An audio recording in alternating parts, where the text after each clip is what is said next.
नमस्कार, मैं हूं आमिल बेग। आप देख रहे हैं सिटी बुलेटिन न्यूज़।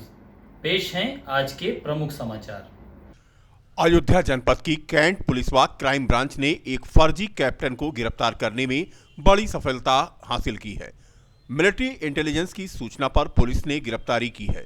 फर्जी कैप्टन के पास से 2 आर्मी की वर्दी, belt, star, batch, name plate, नकली मेडल, नकली प्रशंसा चिन्ह, फर्जी सिटी डोरी, शर्ट, टोपी, 8 अदद आई कार्ड, 2 फर्जी मोहर और 1 मोबाइल बरामद हुआ है।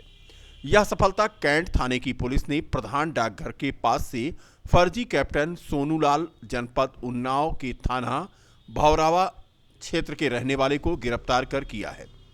एएसपी निपुण अग्रवाल ने आज कहा कि मिलिट्री इंटेलिजेंस की सूचना पर कैंट थाने की पुलिस व क्राइम ब्रांच ने मुखबिर की सूचना के आधार पर प्रधान डाकघर के पास से फर्जी कैप्टन सोनूलाल वर्मा को गिरफ्तार कर लिया, जो उन्नाव का रहने वाला है। बताया जाता है कि फर्जी कैप्टन सोनूलाल वर्मा लखनऊ विश्वविद्यालय का पूर्व एनसीसी कैडेट है और वहीं से उसने स्नातक भी किया। लखनऊ के बाद वह पुणे की एक कपड़े की दुकान में काम कर रहा था और उसके बाद फर्जी सेना के कैप्टन के रूप में 2017 के बाद से सेना भर्ती रैलियों के समय विशेष रूप से इच्छुक सैनिकों को लुभाने के लिए प्रलोभन देना शुरू किया था।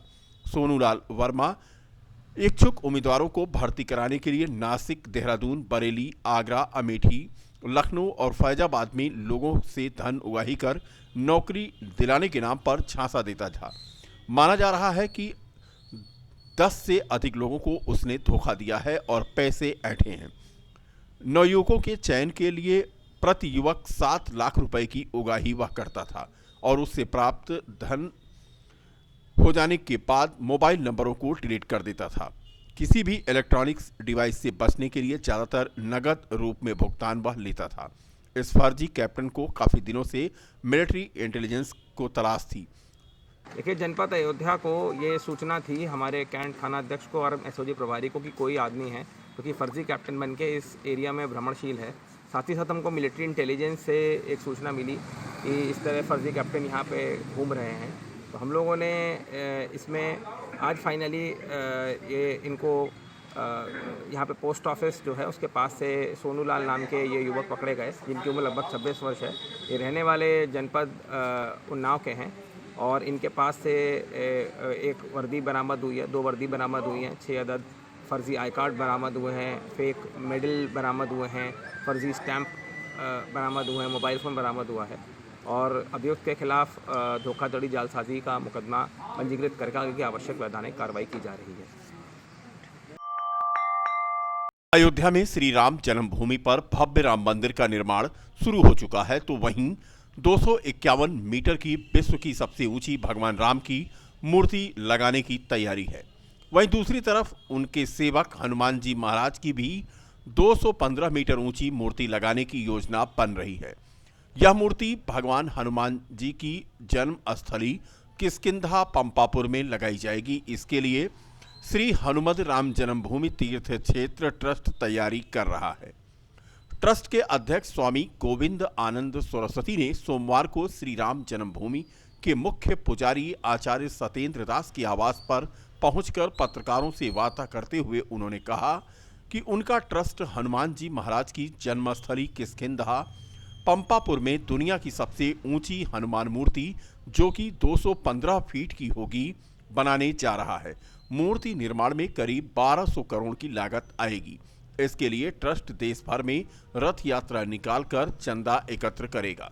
उन्होंने बताया कि उनके ट्रस्ट द्वारा श्री राम जन्मभूमि तीर्थ क्षेत्र ट्रस्ट को 80 फीट का एक भव्य रथ भेंट किया जाएगा, जो कि 2 साल में 2 करोड़ में बनकर तैयार हो जाएगा। होने के बाद अयोध्या क्षेत्र में हम सभी लोगों को ऐसा सौभाग्य मिला कि हनुमान जन्मस्थली किष्किंधा पंपा क्षेत्र में होने वाले डेवलपमेंटों के बारे में आपकी थोड़ा जानकारी दें। जैसे राम जन्मभूमि में भव्य मंदिर निर्माण हो रहे हैं, ऐसे ही इतिहास में पहली बार पंपा क्षेत्र किष्किंधा जहां हनुमान जी का जन्म हुआ, वहां भी हनुमान जी का 1200 करोड़ के प्रोजेक्ट शुरू हो रहा है। वहाँ भी काम चालू हो गया। वहाँ विजयदशमी में इसके लिए मुहूर्त बनाकर 4 शिलाओं को भी पूजा पाठन हो गया। अभी शिलाओं को इकट्ठा करने के काम चल रहे हैं।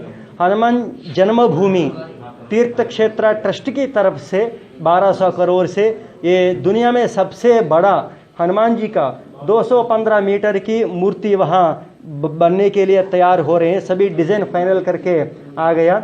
इसके बारे में LNT लोग भी हमसे संपर्क किया और स्टैचू ऑफ यूनिटी सब लोग जो बनाया वो सभी लोग संपर्क किया। अभी किष्किंधा में मीटिंग होने वाले हैं। हम ये चाहते हैं कि अयोध्या और पंपा क्षेत्र किष्किंधा दोनों क्षेत्रों का बराबरी डेवलपमेंट हो जाए और इसके साथ उत्तर प्रदेश सरकार से भी और ट्रस्ट से भी हम अनुरोध करते हैं कि पूरा डेवलपमेंट एक्टिविटीज़ साथ मिलकर करें।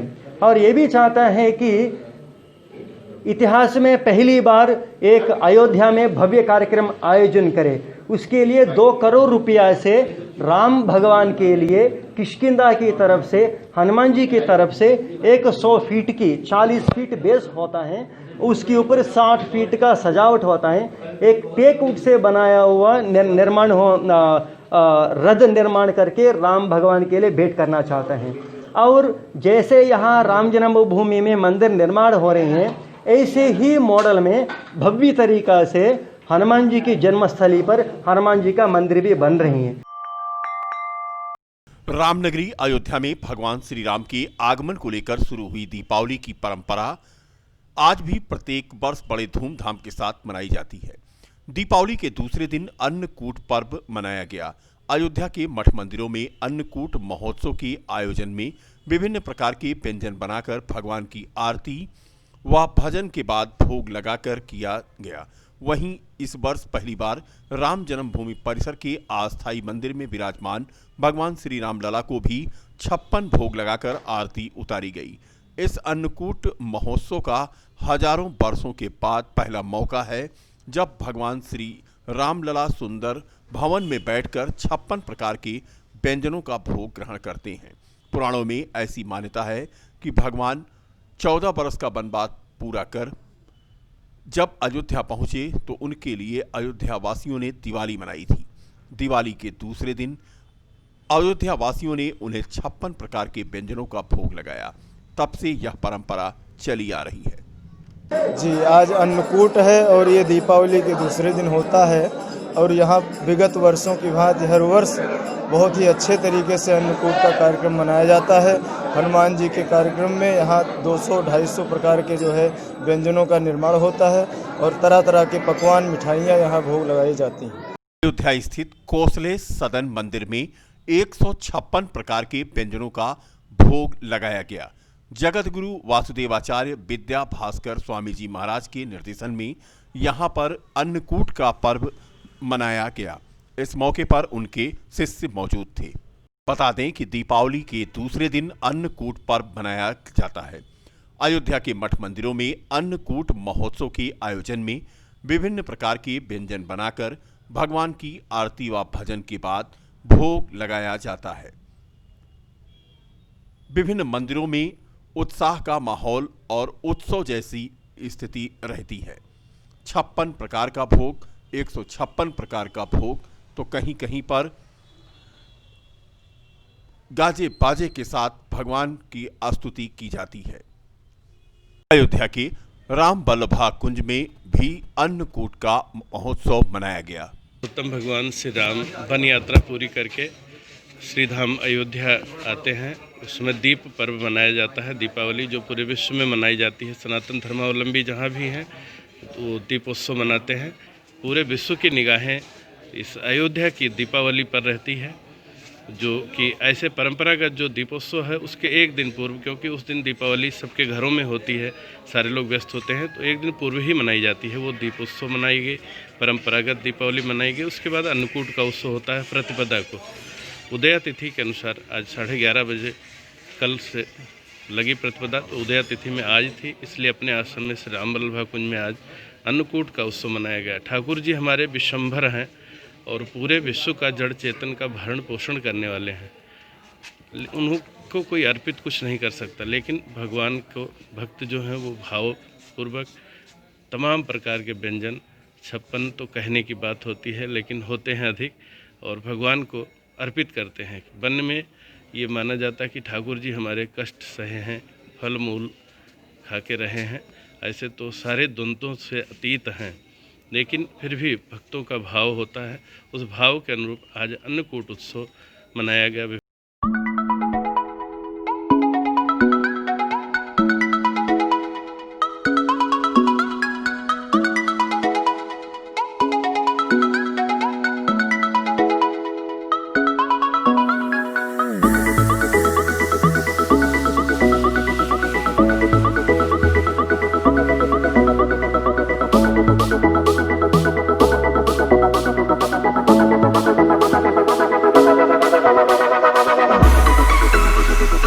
अयोध्या में हर साल की तरह इस साल भी दीपावली के दूसरे दिन नजरबाग गुरुद्वारा में बंदी छोड़ दिवस धूमधाम से मनाया गया, जिसमें कोरोना महामारी का ध्यान रखते हुए सोशल डिस्टेंसिंग का पालन करते हुए आए हुए भक्तों को लंगर खिलाया गया।